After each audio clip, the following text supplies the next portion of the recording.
ಸಾಕು. ನೀವು ದೇವ್ರನ್ ಬೇಡ್ಕೊಳ್ಳಿ, ಎಲ್ಲ ಅವರೇ ನೋಡ್ಕೋತಾರೆ.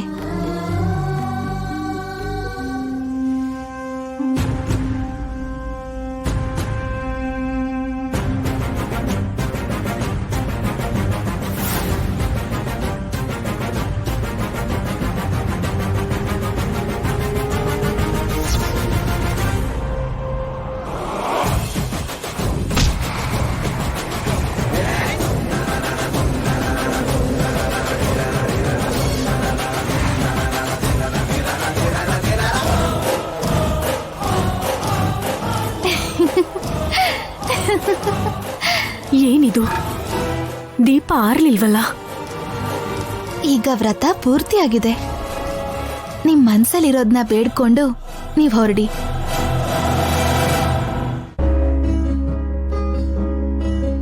ದೇವ್ರೆ, ನಾನು ಜೀವನ ಪೂರ್ತಿ ಸಂತೋಷವಾಗಿರ್ಬೇಕು, ನೆಮ್ಮದಿಯಾಗಿ ಬದುಕಬೇಕು, ತೃಪ್ತಿಯಾಗಿ ಸಾಯ್ಬೇಕು. ಈ ಮೂರು ನಡಿಬೇಕು ಅಂದ್ರೆ ಪುಣ್ಯ ನನ್ನ ಹೆಂಡತಿಯಾಗಿ ಬರಬೇಕು.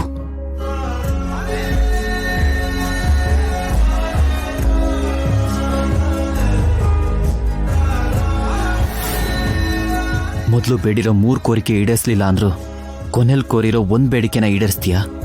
ಪ್ಲೀಸ್ ಪ್ಲೀಸ್, ಪುಣ್ಯ ಜೀವನ ಪೂರ್ತಿ ನನ್ನ ಜೊತೆನೇ ಇರೋ ಥರ ಮಾಡು ಪ್ಲೀಸ್.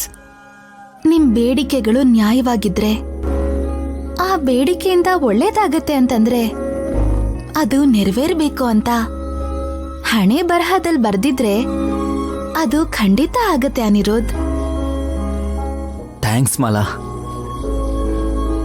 ಸ್ವಾಮಿ, ನನ್ನ ತಂದೆನ ತಾಯಿನ ಸಾಯಿಸಿರುವಂತ ಆ ವರ್ಮ ಮತ್ತೆ ಭದ್ರಾವತಿನ ನಾನು ಸಾಯಿಸ್ಬೇಕು, ನನ್ನ ಹಾಗೆ ತೀರಿಸ್ಕೋಬೇಕು. ಇದೇ ನನ್ನ ಕೋರಿಕೆ. ನಿಮ್ ಬೇಡಿಕೆಗಳು ನ್ಯಾಯವಾಗಿದ್ರೆ ಅದನ್ನ ಅವರೇ ನೆರವೇರಿಸ್ತಾರೆ, ಇಲ್ಲಾಂದ್ರೆ ನಿಮ್ ಮನ್ಸನ್ನ ಬದಲಾಯಿಸ್ತಾನೆ. ನೀನ್ ಎಲ್ ಸೇರ್ಬೇಕು ಅಂತಿದ್ಯೋ ನಿನ್ನ ಅಲ್ಲಿಗೆ ಸೇರಿಸ್ತಾನೆ ಪುಣ್ಯ.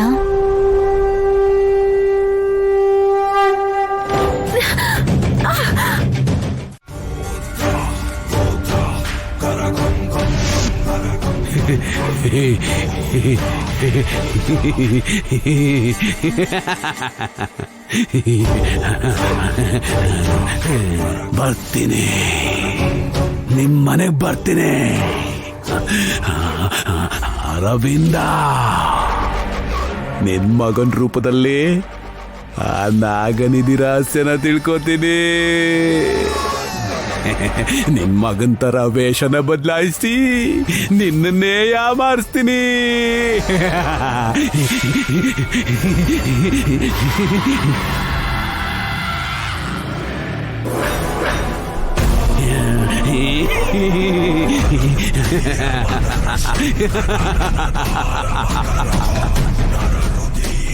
ಪಶುಪತೆ ಪಶುಪತೆ ಪಶುಪತೆ, ಬರ್ತೀನಿ ಅರವಿಂದ,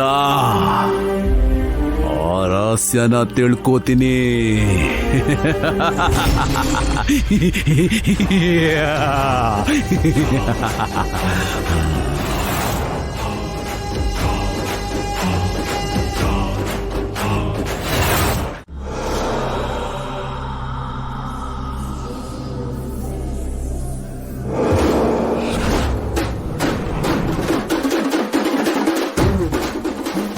ಪಶುಪತಿ, ಈ ಪಶುಪತಿನ ನೀನು ರೂಪ ಬದಲಾಯಿಸಿ ಮೋಸ ಮಾಡ್ತೀಯ.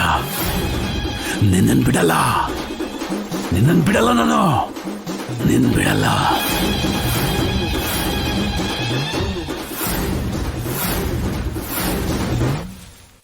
ನಾನಿರ್ಬೇಕಾದ್ರೆ ನಿನ್ನ ಆಟ ಯಾವುದೂ ನಡೆಯಲ್ಲ ಪಶುಪತಿ.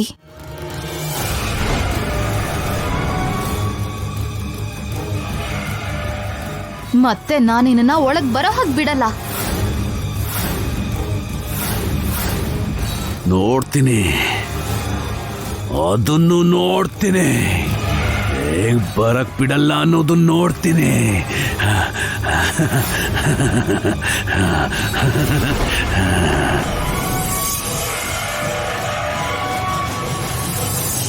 ಬಂದ್ಯಾ ಅನಿರುದ್ಧ್? ಹುತ್ತಕ್ಕೆ ಹಾಲೆರಿಬೇಕು ಅಂತಂದೆ. ಹೌದು ಮಾಲಾ, ಒಳಗೆ ಹೋಗಿ ಹಾಲು ತಗೊಂಡು ಹೋಗೋಣ ಬಾ.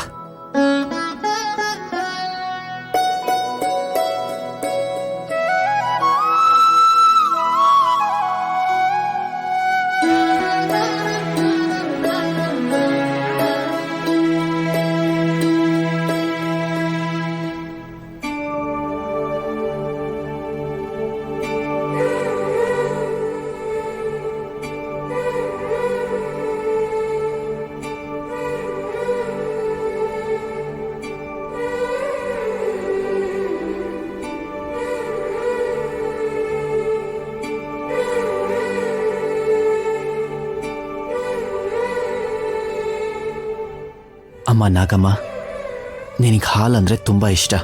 ನಿನಗೆ ಹಾಲಿನ ಅಭಿಷೇಕ ಮಾಡಿದ್ರೆ ನೀನು ಸಂತೋಷವಾಗಿ ಆಶೀರ್ವಾದ ಮಾಡ್ತೀಯಂತೆ.